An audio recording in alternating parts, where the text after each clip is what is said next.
YouTube, it's game night with Linda. We are having another wild game dish.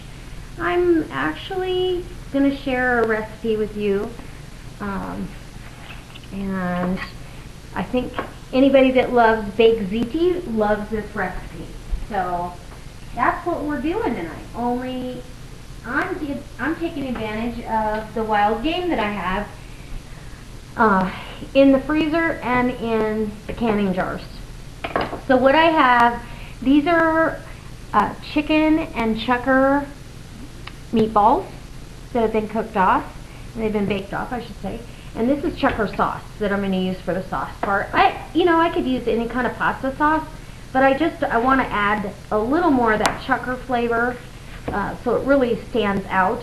The chicken disguises some of it, and it's just a fabulous flavor. So I'm cutting up the other half of that big onion I used the other day, and get that all cut up nice rough chop.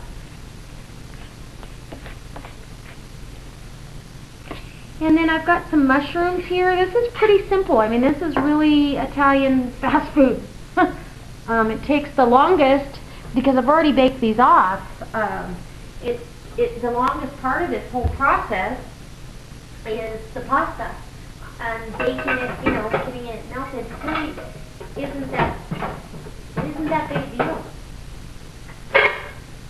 So I'm getting my casserole dish out, because I will need it. And these meatballs, they are, I grind up, when I get the grinder out, I try to grind up, a big batch of whatever I'm going to do. It's chicken thigh meat and chucker meat. And then I bake them off. You spice them up Italian-wise, and there's a little bit of fat from the thighs in there, because there is no fat in the chucker meat at all. And it would end up really dry if you didn't have anything. So I like to put some cremini mushrooms. That's what I've got here that I've toweled off. And I'm going to also use some fresh mozzarella in here.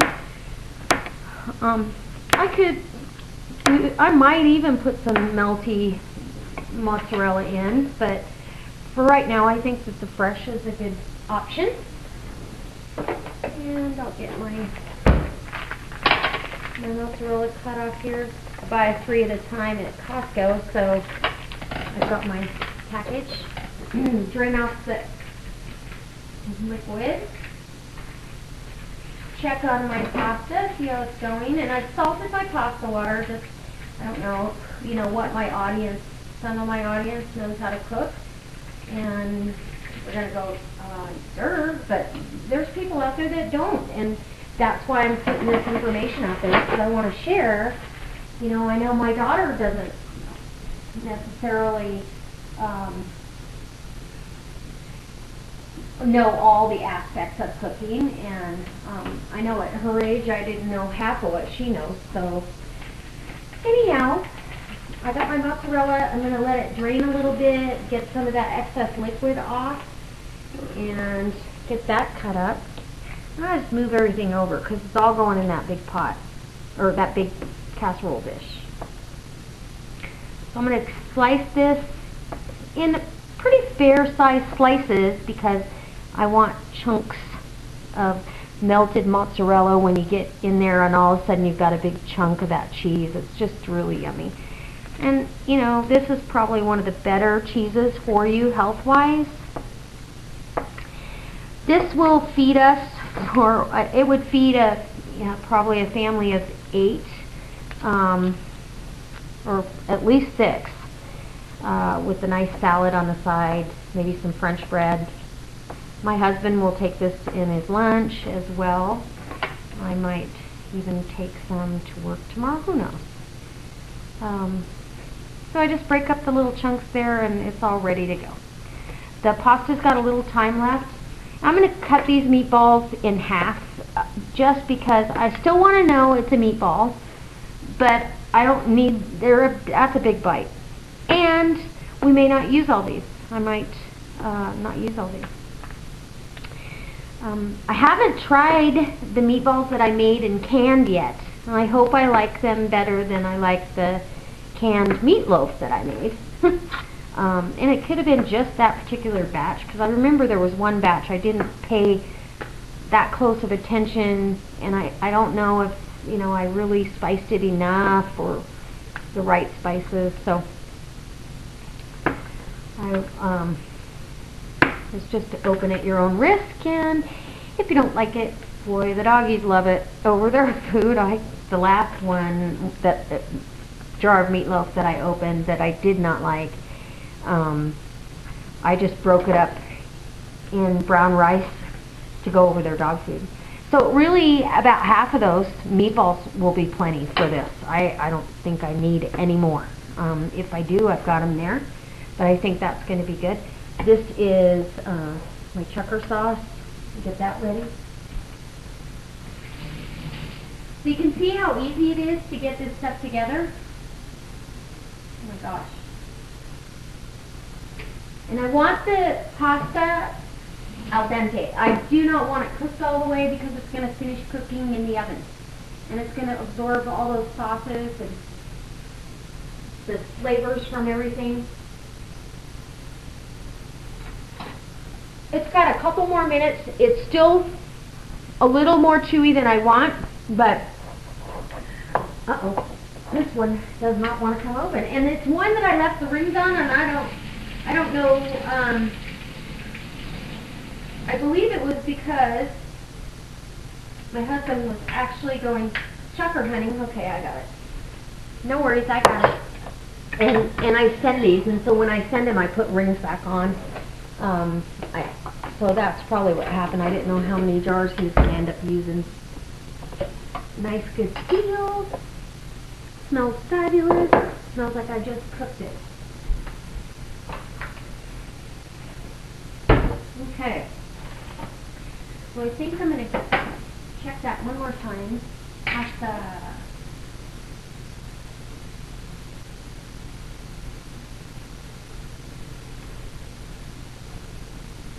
Oh my goodness. Okay. It's got a little saltiness to it, so it's really good. And you do have carryover cooking. So I'm going to get this drained off, and I'm going to save a little bit of the pasta water just in case I need it to go in the casserole dish.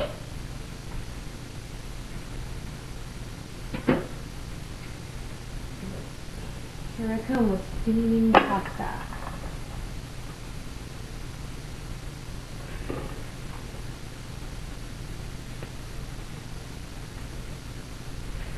So, you got this casserole dish full of pasta.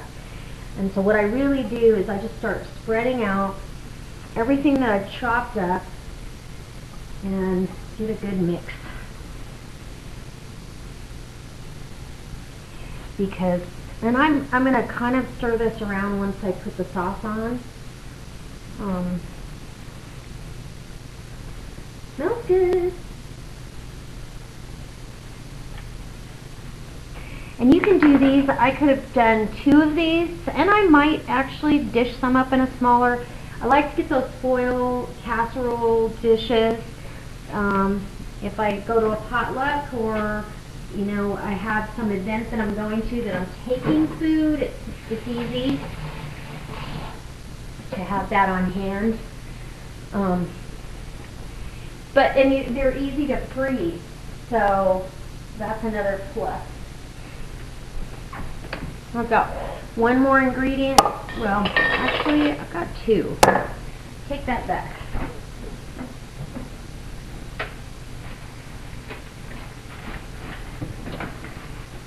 If I can find it, I've got 2.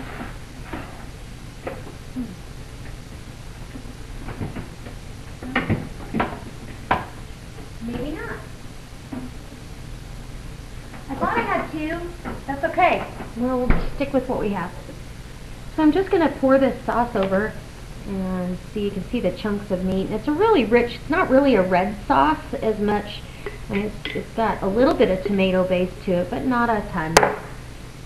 So I'm going to get this just kind of incorporated down into the pasta, and might actually add some just plain marinara just to add to this, but this is my version of baked ziti on the wild game side. So don't be afraid to branch out and try new things. This will bake off at 350 degrees until everything is hot and bubbly, and we'll just have a lovely dinner. I'm probably going to sprinkle Parmesan cheese on top of here, but I think I'm going to need more sauce, so I'm going to open up another jar, get this all together, and then make it a mess, and it'll be ready to pop in the oven when it's dinner time. I'm actually ahead of the game today. Alright, so I'm going to get the rest of this put together, and I will show you the end result. Alright, I hope this inspires you to do different things. Bye! Okay, I'm back for one quick little note. It is overflowing, and I still have some cheese I want to put in here. So I've added a whole nother quart of sauce, and so what I'm going to do is I actually am going to put it in 2 of these casserole containers, and after actually I won't bake one off. I'll put one in the freezer, and then I'll bake the other one off tonight. And it's more manageable. That's just a ton of food for my husband and myself. So this can go to another dinner night, put it in the oven, and defrost it during the day, or overnight, and then put it in the oven. It can go to a party, whatever I end up doing with it. But just thought I'd leave that note, so when I come back with the results and you see it in a foil pan, you'll know why. Alright, thanks YouTube.